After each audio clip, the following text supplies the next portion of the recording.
Sarah Martinez stared at the rejection email on her laptop screen, the words blurring together as frustration built in her chest.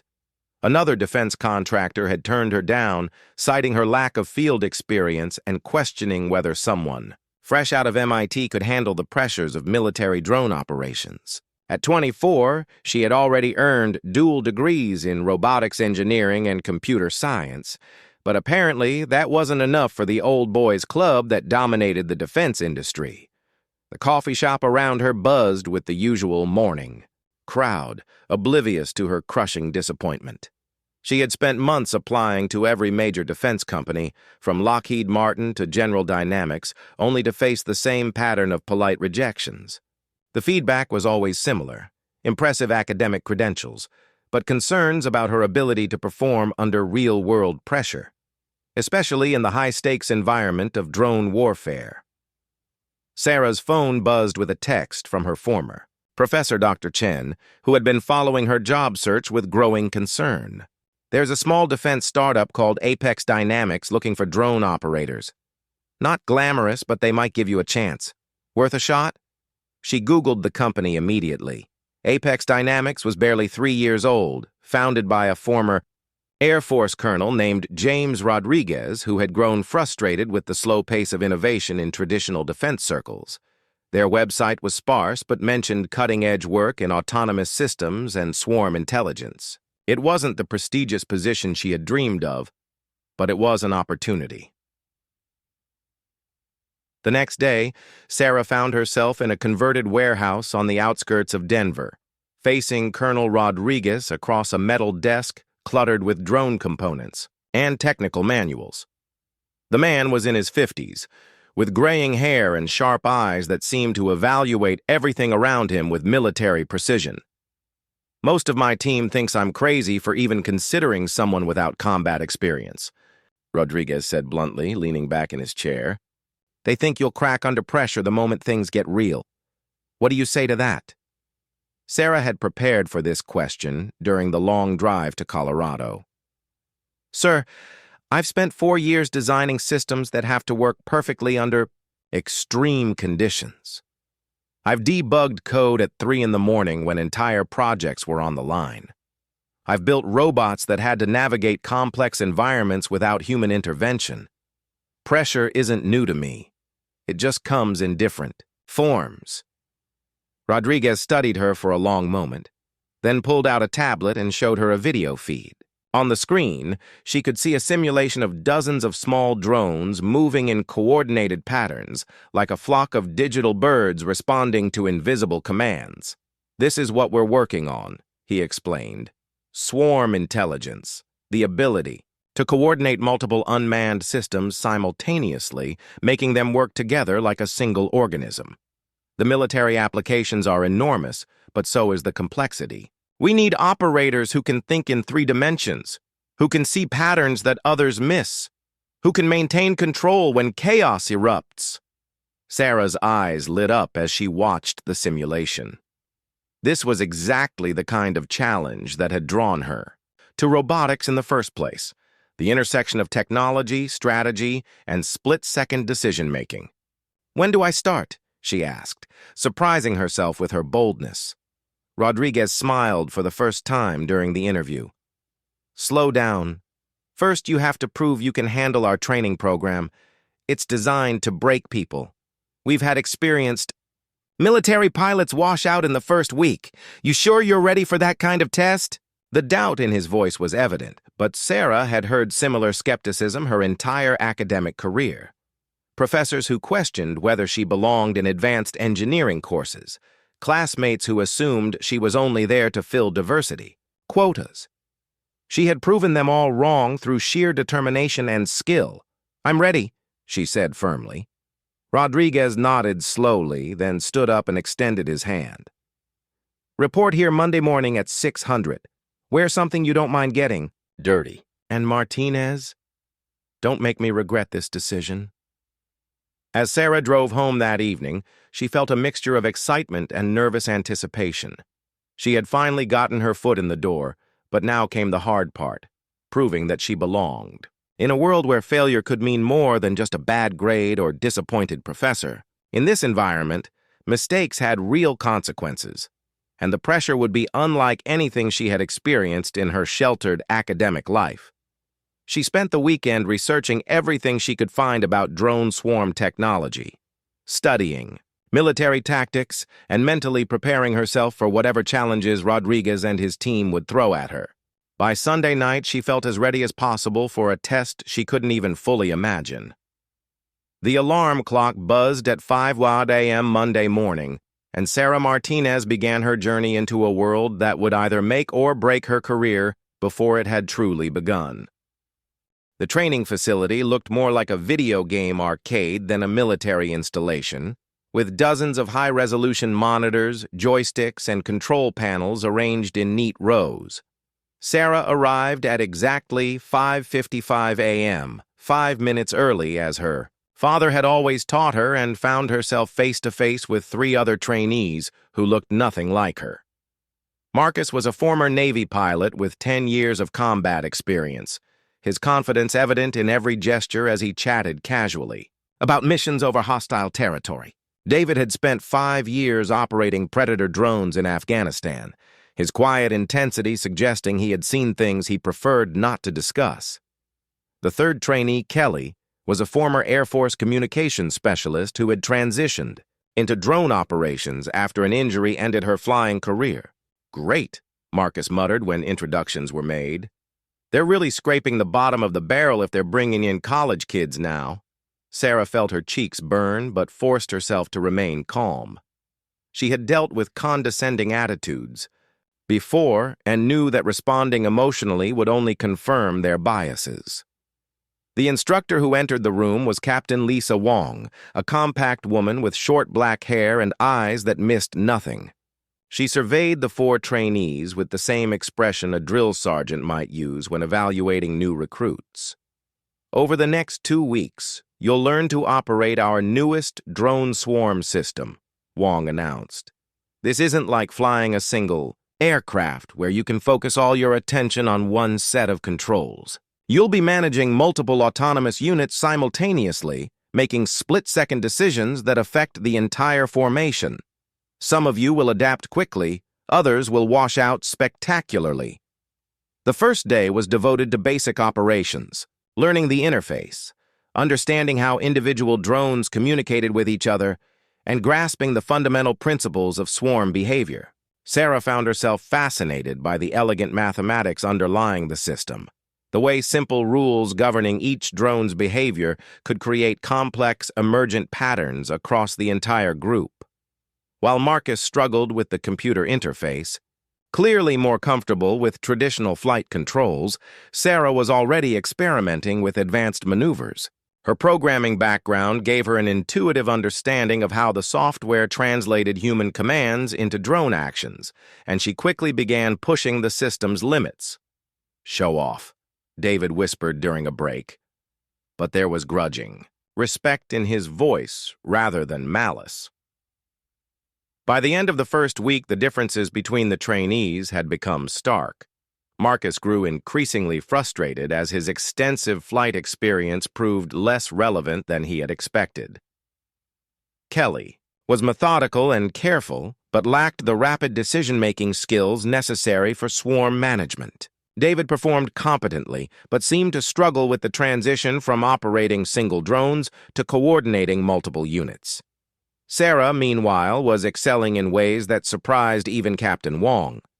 She demonstrated an almost supernatural ability to visualize the 3-dimensional relationships between dozens of drones, maintaining formation integrity while executing complex tactical maneuvers that left her instructors shaking their heads in amazement. "It's like she can see the entire battlefield in her mind," Wong told Colonel Rodriguez during their daily briefing. "The others are thinking about individual drones.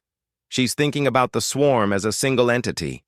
The real test came during the second week, when the trainees were presented with increasingly complex scenarios designed to simulate real combat conditions. Multiple objectives, hostile threats, equipment failures, and time pressure all combined. to create an environment where most operators would crack under stress. Marcus was the first to wash out, his frustration boiling over during a particularly challenging exercise where he lost control of half his drones while trying to execute a reconnaissance mission. He stormed out of the facility that afternoon, muttering about computer nerds taking over military operations. Kelly lasted 3 more days before a simulation involving electronic warfare countermeasures left her paralyzed with indecision, unable to adapt when the enemy began jamming her control signals. David made it to the final day, but struggled during the capstone exercise, a complex urban warfare scenario requiring precise coordination between multiple drone types while avoiding civilian casualties. His performance was adequate but not exceptional, earning him a passing grade but not the kind of enthusiastic recommendation that led to prime assignments. Sarah, however, approached the final test with the same focused intensity she had brought to every challenge throughout her academic career. The scenario was brutal. Coordinate 50 drones in a hostile urban environment, locate and eliminate specific targets while avoiding civilian areas, all while enemy forces attempted to jam communications and shoot down her aircraft. As the IO simulation began, Sarah felt the familiar sensation of her conscious mind stepping back while her subconscious took control. Her hands moved across the controls with fluid precision, directing swarms of drones through narrow city streets, coordinating reconnaissance units with strike platforms, adapting instantly when enemy countermeasures disrupted her formations. The observers watching her performance fell silent as Sarah executed maneuvers they had never seen before, using the mathematical principles of swarm behavior to create tactical advantages that traditional pilots couldn't even conceptualize. She completed the mission in record time with 0 civilian casualties and minimal drone losses, her performance so far beyond the other trainees that Captain Wong immediately called Colonel Rodriguez to witness the final moments. Jesus Christ. Rodriguez breathed as he watched Sarah coordinate a simultaneous strike from 12 different angles while maintaining overwatch with surveillance drones. How is she doing that? When the simulation ended, Sarah sat back in her chair, suddenly, aware that everyone in the room was staring at her. The silence stretched uncomfortably until Captain Wong began to applaud, followed quickly by the other instructors and observers. "Martinez," Rodriguez said, his voice filled with a mixture of amazement and concern. "I think we need to talk." The secure briefing room felt smaller than it actually was, filled with men and women whose expressions ranged from skeptical to openly hostile. Sarah sat at one end of a long conference table, facing a panel that included Colonel Rodriguez, several Pentagon officials, and representatives from major defense contractors who had rejected her applications just months earlier. "Let me understand this correctly," said General Patricia Hayes, a stern woman with silver hair and 3 stars on her uniform. "You're telling me that this young woman, with 0 combat experience, outperformed every experienced operator in your training program by margins we've never seen before?" Colonel Rodriguez nodded confidently. "General, I've been in military aviation for 25 years. I've never seen anything like what Martinez demonstrated during her final evaluation. She's not just operating drones. She's conducting them like a symphony orchestra." Sarah remained silent, having been instructed to speak only when directly addressed. The skepticism in the room was palpable, and she could practically feel the doubt radiating from the assembled officials. "Simulations are one thing," interjected Dr. Michael Stevens from Defense Systems International, one of the companies that had previously rejected Sarah's application. "Real combat is entirely different. The psychological pressure, the life and death consequences, the fog of war, these factors can't be replicated in a training environment." General Hayes leaned forward, fixing Sarah with an intense stare. "What makes you think you can handle real combat operations, Martinez? What happens when people start shooting back and your pretty formations fall apart?" Sarah took a deep breath, choosing her words carefully. "Ma'am, with respect, I believe my approach actually becomes more valuable under combat stress. Traditional drone operators focus on individual aircraft, which means their cognitive load increases exponentially with each additional unit. My background in systems thinking allows me to see the swarm as a single entity, which actually simplifies decision-making, rather than complicating it. Several officials exchanged glances, and Sarah could see she hadn't convinced them. Dr. Stevens leaned back in his chair with a condescending smile. That's a nice theory, but military history is littered with brilliant academics who couldn't adapt when bullets started flying. What happens when you lose drones? When communications break down? When you have to make life-or-death decisions in seconds rather than minutes? Before Sarah could respond, Colonel Rodriguez stood up and activated a large monitor at the front of the room. I think it's time to show them what we're really dealing with here. The screen filled with footage from Sarah's final training exercise. But this wasn't the sanitized version she had experienced. Rodriguez had added real combat audio. Explosions, gunfire, radio chatter filled with panic and desperation. The simulation had been modified to include equipment failures, communication blackouts, and casualty reports that would have broken the concentration of most operators. The room watched in growing amazement as Sarah navigated through the chaos, her drone formations adapting seamlessly to changing conditions. When communications to one squadron were jammed, she automatically shifted to backup frequencies. When enemy fire destroyed 3 reconnaissance drones, she redistributed their responsibilities across the remaining units without missing a beat. Throughout the entire ordeal, her voice remained calm and professional, issuing clear commands that kept her artificial forces coordinated despite the mounting pressure. This footage is from yesterday, Rodriguez explained. We ran Martinez through the most challenging scenario we could design, including psychological stressors that would break most operators. She not only completed the mission, but did so while maintaining tactical awareness that our best pilots couldn't match. General Hayes studied the screen with renewed interest. What was her final score compared to your other graduates? She didn't. Just beat the other trainees, Rodriguez replied. She beat our instructor benchmarks by 40%. Martinez achieved mission objectives we didn't think were possible with our current technology.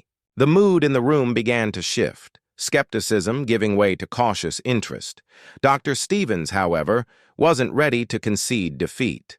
All right, I'll admit the performance is impressive, he said grudgingly, but swarm operations are still theoretical. No one has ever commanded that many drones simultaneously in actual combat. How do we know the technology is even ready for field deployment? Sarah saw her opening and leaned forward slightly. Dr. Stevens, the technology isn't the limitation anymore.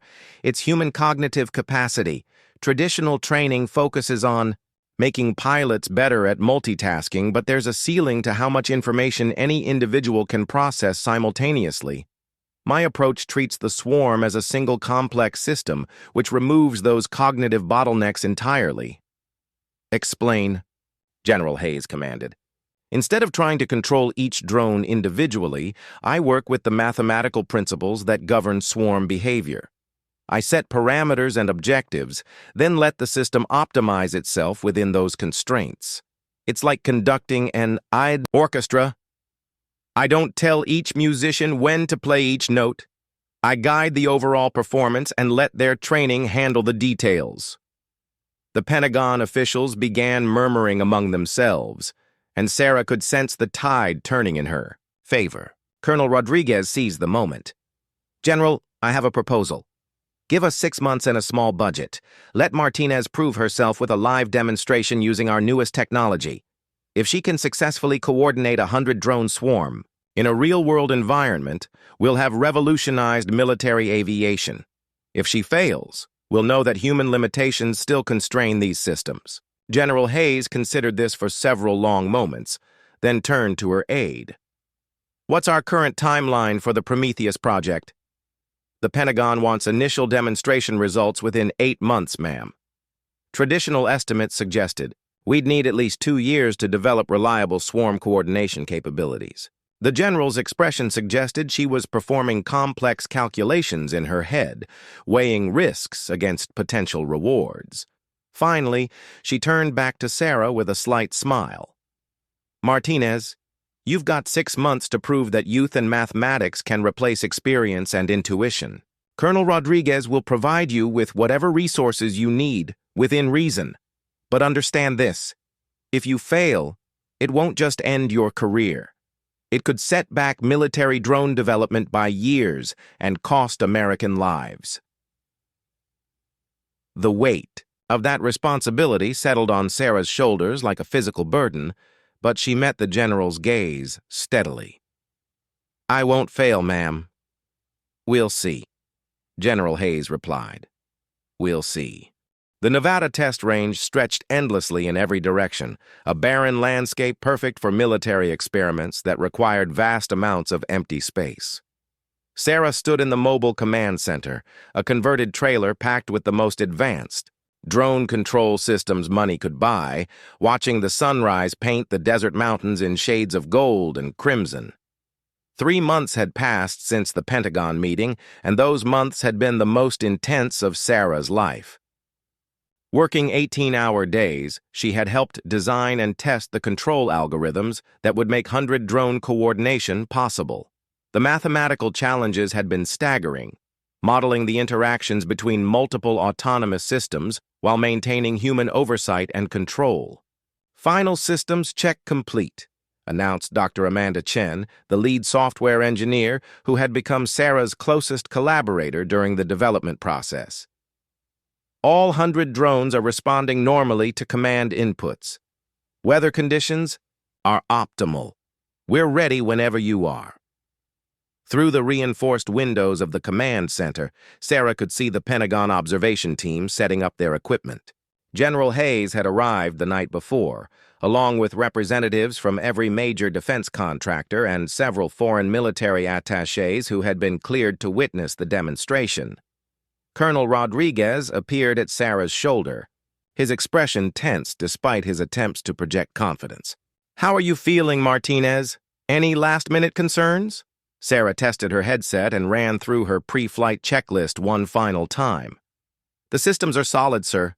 We've run this scenario in simulation hundreds of times. The drones know their roles, the communication protocols are tested, and the backup systems are all functional."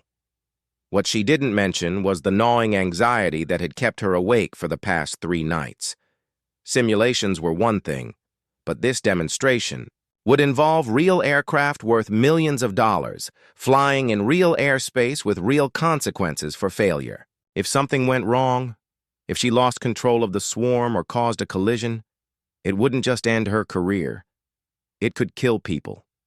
"Remember," Rodriguez said quietly, "you don't have to prove anything to me. I've seen what you can do. Just focus on the mission and let your instincts guide you."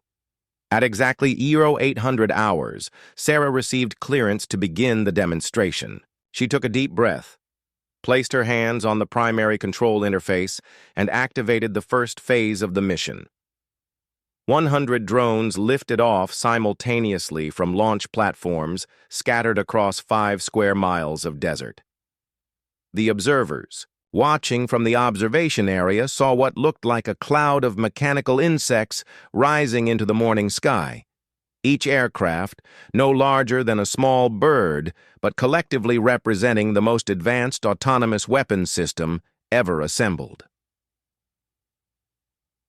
In the command center, Sarah's attention was focused on the main display screen, which showed a 3-dimensional representation of the entire operational area. Each drone appeared as a small blue dot, connected by virtual lines that represented communication links and coordination parameters. To outside observers, it might have looked like she was playing an incredibly complex video game, but Sarah was conducting a symphony of metal and electronics that could reshape modern warfare. "Phase 1 complete," Dr. Chen announced. "All units are airborne and maintaining formation, beginning reconnaissance pattern." The swarm spread out across the test range like oil on water, individual drones moving to predetermined positions while maintaining constant communication with their neighbors. Sarah's role at this stage was primarily supervisory, monitoring system health, watching for anomalies, and preparing for the more complex phases that would truly test her abilities. "Impressive formation flying," General Hayes observed over the radio link from the observation post. "But we need to see combat applications, not airshow maneuvers." "Yes, ma'am," Sarah replied, her voice calm despite the pressure she felt. "Beginning Phase 2 now." The second phase involved target identification and engagement. Throughout the test range, dozens of mock enemy positions had been established: radar installations, vehicle convoys, command posts, and air defense systems, all represented by sophisticated decoys that would challenge the drone's sensors and Sarah's tactical decision-making. Sarah's fingers flew across the control interface, designating priority targets and establishing rules of engagement. The swarm responded instantly, breaking into smaller groups that specialized in different types of missions. Reconnaissance drones raced ahead to gather intelligence, while hunter-killer units prepared to engage identified threats. Support aircraft provided electronic warfare capabilities and communication relay functions. "Multiple targets identified," Sarah announced, her voice taking on the clipped professional tone she had developed during training. "Initiating coordinated attack sequence." What happened next left the observers speechless.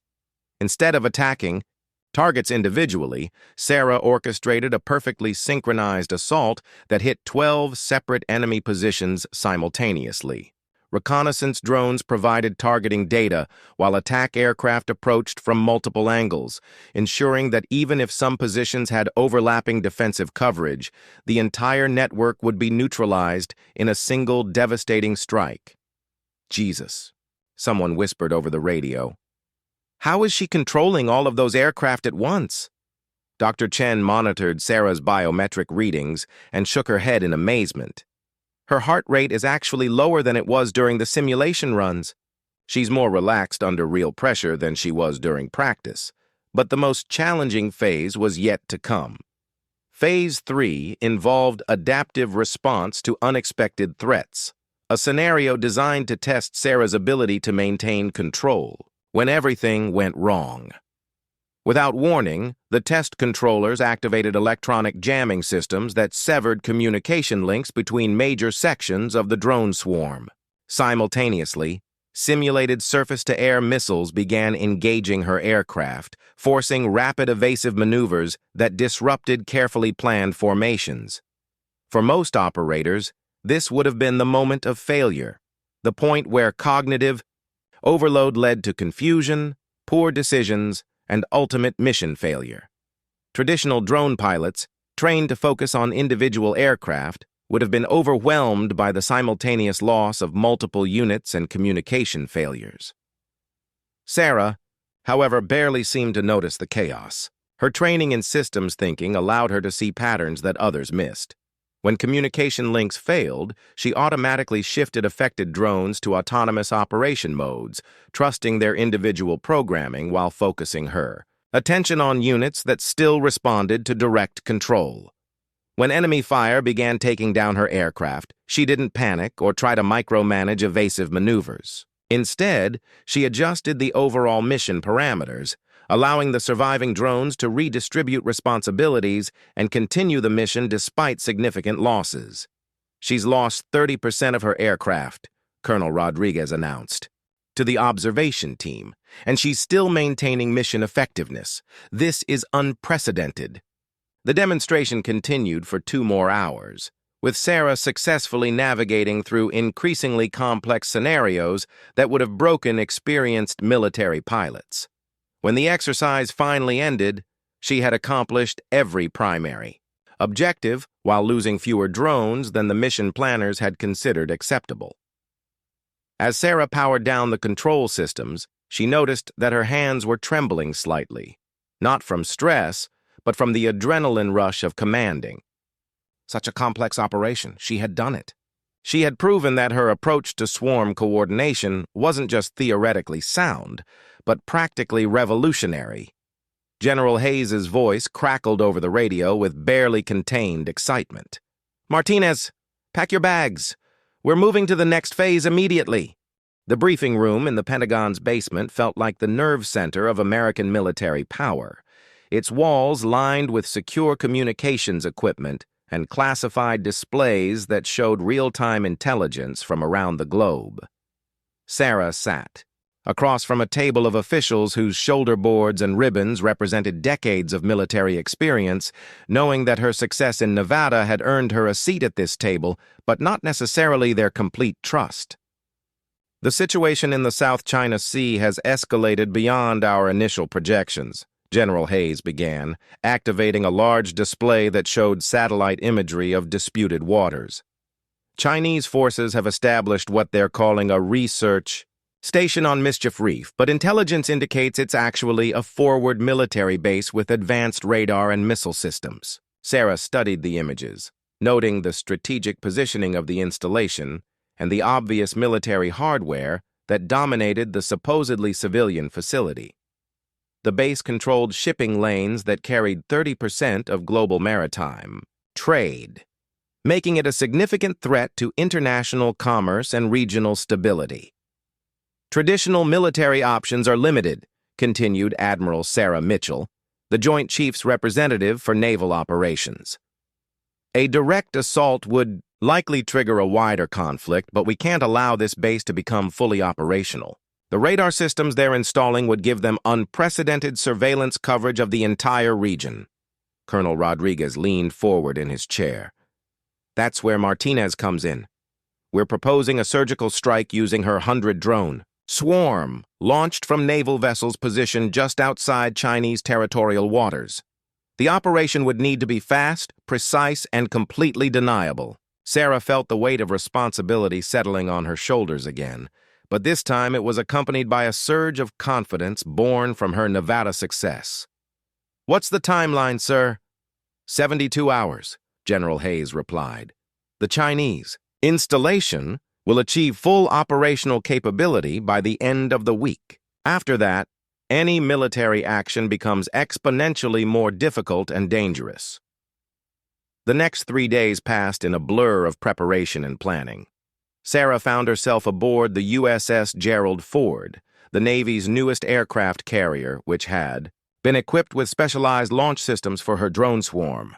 The integration of her technology with existing naval operations had required round-the-clock work by dozens of technicians and engineers, but the results were impressive.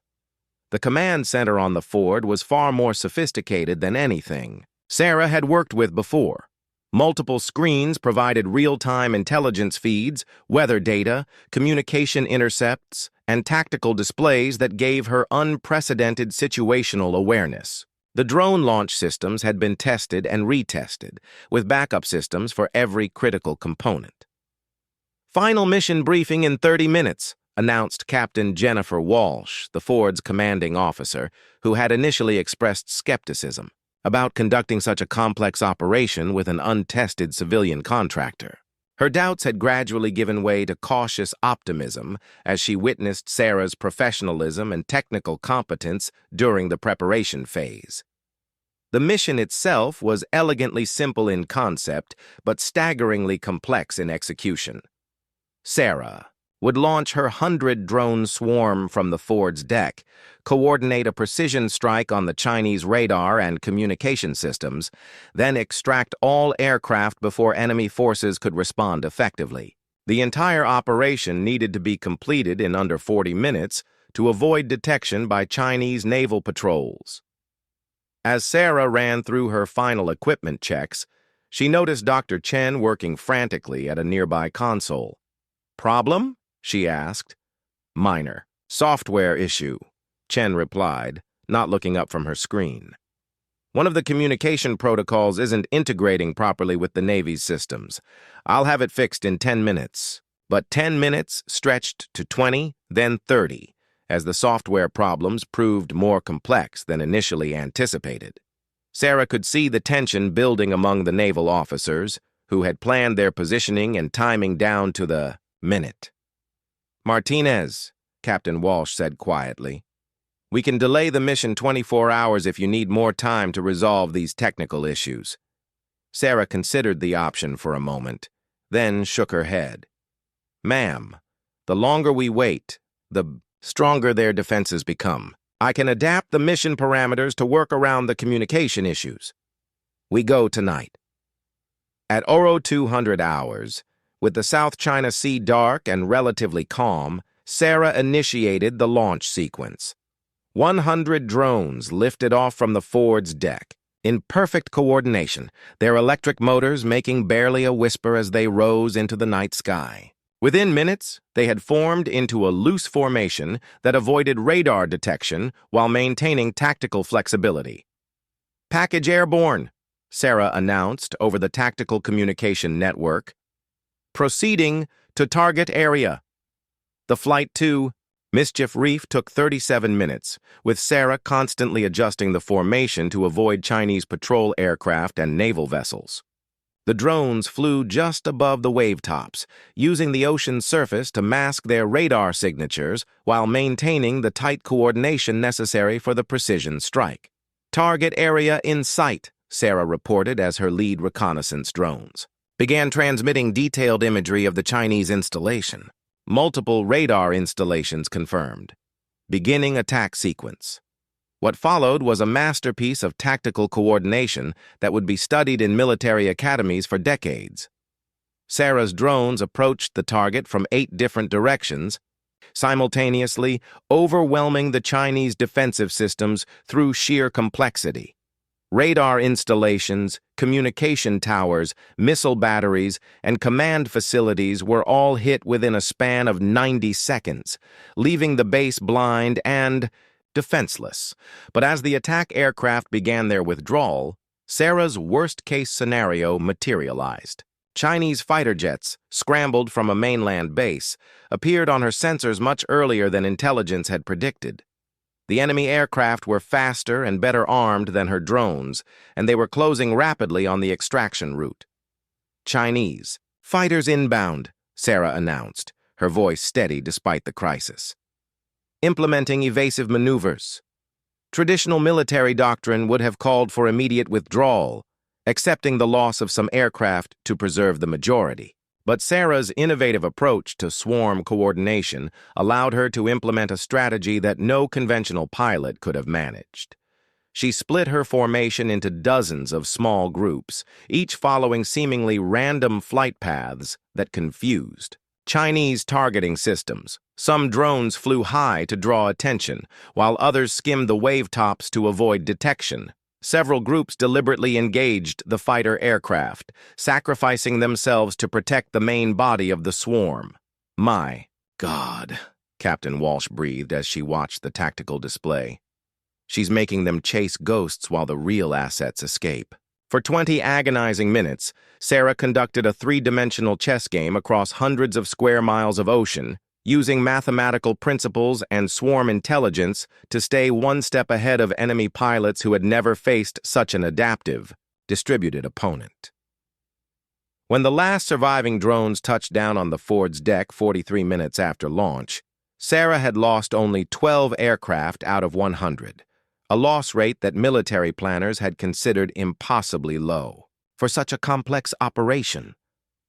"Mission accomplished," she announced, then slumped in her chair as the adrenaline finally caught up with her. The Chinese installation was completely destroyed. The operation remained deniable, and she had proven beyond any doubt that drone swarm technology was ready for real-world combat applications. General Hayes' voice crackled over the secure communication.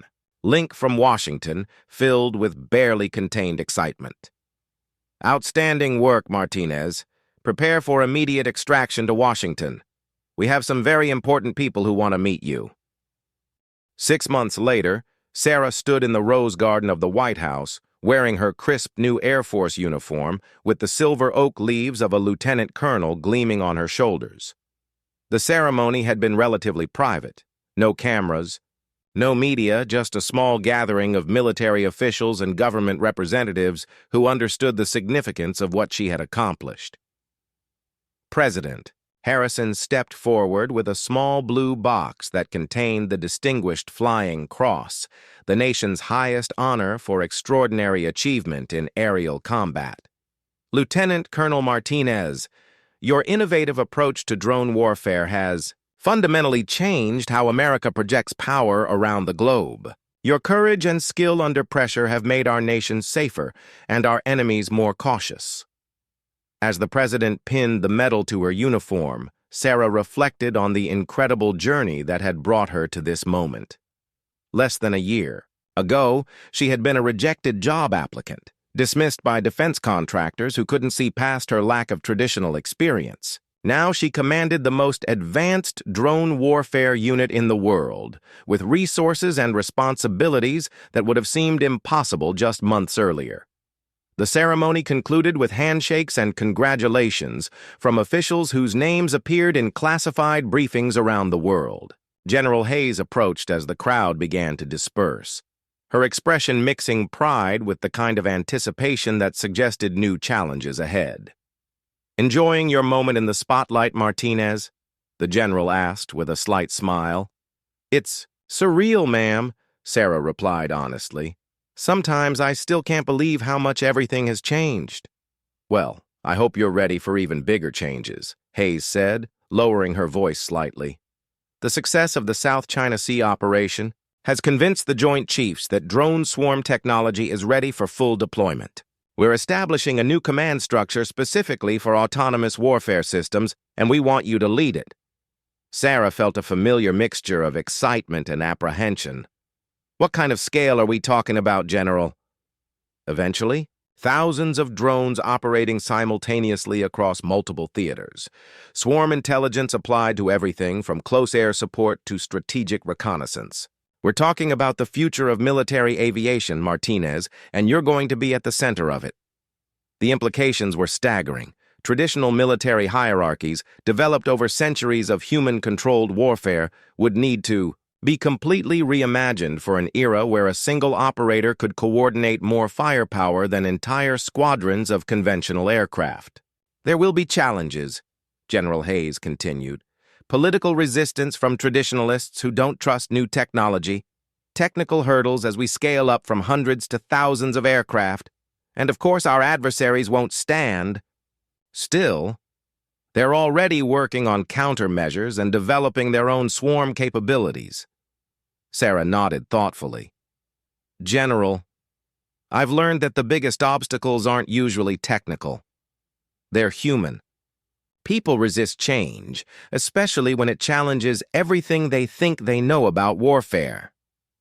"Exactly why we need you leading this transition," Hayes replied. "You've already proven that fresh thinking can overcome decades of conventional wisdom. Now we need you to help others see what you see." As they walked back toward the White House, Sarah's phone buzzed with a message from Dr. Chen, who was now leading the technical development team for the expanded drone program. The message contained a single photograph, a hangar filled with rows upon rows of newly manufactured drones, each one more advanced than the aircraft Sarah had commanded during her first mission. "The manufacturing pipeline is incredible," Sarah said, showing General Hayes the image. "In 6 months, we'll have production capabilities that seemed impossible a year ago." "That's just the beginning," Hayes replied. "Congress has approved funding for a program that will make your South China Sea operation look like a small training exercise. We're talking about the ability to project American power anywhere in the world within hours, not days or weeks." But Sarah's expression grew thoughtful as she considered the broader implications. "General, with this kind of capability comes enormous responsibility. We're creating weapons systems that could fundamentally alter the balance of global power. How do we ensure they're used wisely?" It was a question that had kept Sarah awake many nights since returning from the South China Sea.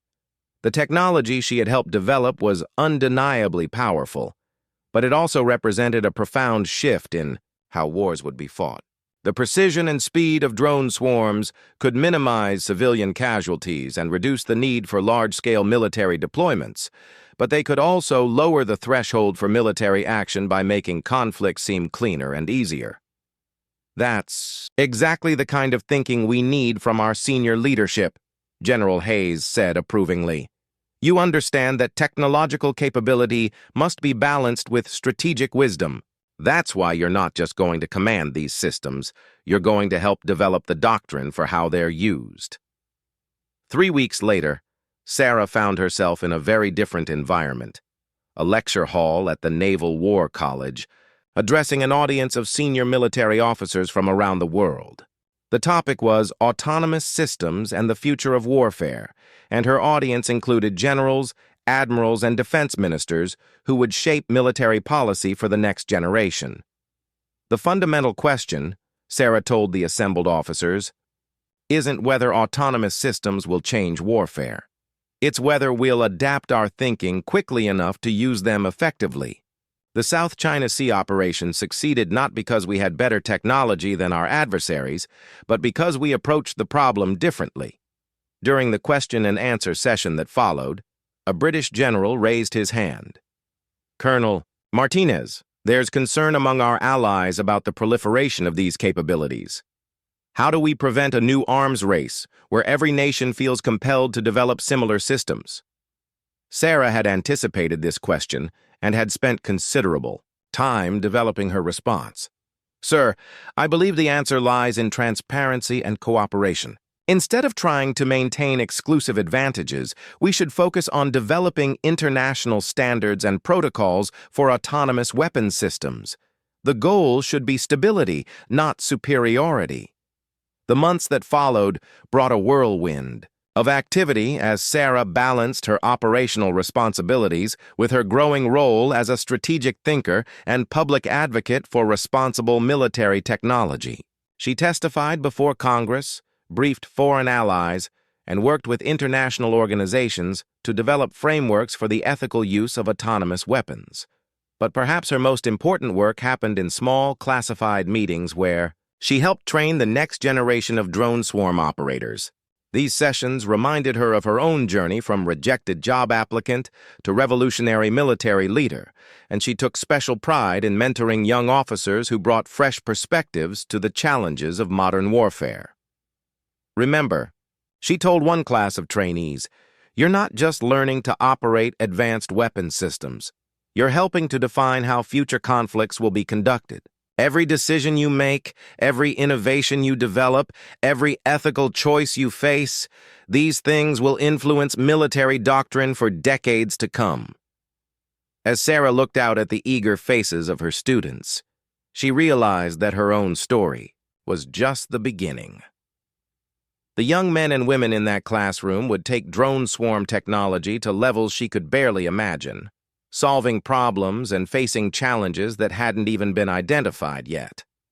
The girl who had once been dismissed as too inexperienced for entry-level positions had become the architect of a military revolution, but more importantly, she had proven that innovation often comes from unexpected places, that sometimes the most profound changes emerge not from those with the most experience, but from those with the freshest perspectives and the courage to challenge conventional wisdom.